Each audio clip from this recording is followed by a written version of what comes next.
উত্তরাঞ্চলে কনকনে ঠান্ডায় বিপর্যস্ত জনজীবন, সবচেয়ে বেশি বিপাকে খেটে খাওয়া মানুষ।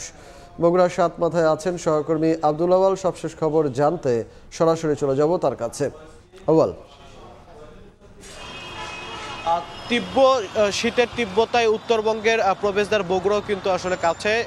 গত 3 দিনের মতো করে আজকে সকাল থেকে বগুড়ার আকাশে কোনো রকম সূর্যের দেখা মেলেনি।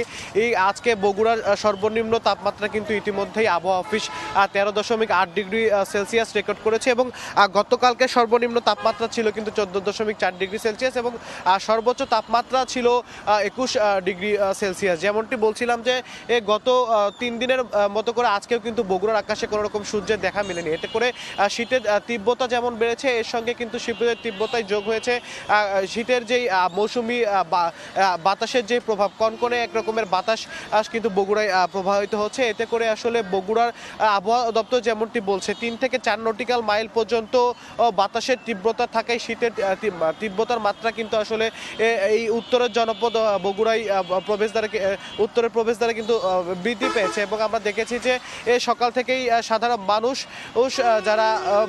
মানুষ যারা আসলে বের হচ্ছেন তারা কিন্তু এক রকমের ভারী শীতের কাপড় পরেই বের হচ্ছে এবং দিন থেকে সকাল থেকে শুরু করে আসলে সন্ধ্যা পর্যন্ত যেই সময়টি রয়েছে, এতে করে কোনো রকমের সূর্যের দেখা মিলছে না। এর ফলে আমরা যে হাসপাতালগুলো রয়েছে, বগুড়ার সরকারি মোহাম্মদ আলী হাসপাতাল এবং শহীদ জিয়াউর রহমান মেডিকেল কলেজ, সেখানেও কথা বলেছি। তারা বলছেন শীতবাহিত যে রোগ রয়েছে সেগুলোর প্রভাব কিন্তু হাসপাতালগুলোতে বাড়ছে। বিশেষ করে শিশু রোগীদের সংখ্যা কিন্তু হাসপাতালগুলোকে দিন দিন বাড়ছে এবং আবহাওয়া দপ্তর বলছে যে এই মাসের শেষে বা জানুয়ারির শুরুতেই কিন্তু শৈত্যপ্রবাহ দেখা দেবে উত্তরের জনপদ বগুড়ায়। তো এই ছিল আমার কাছে সর্বশেষ। বগুড়ার সাতমাথা মোড় থেকে আমাদের সঙ্গে যুক্ত হয়েছিলেন সহকর্মী আব্দুল আওয়াল।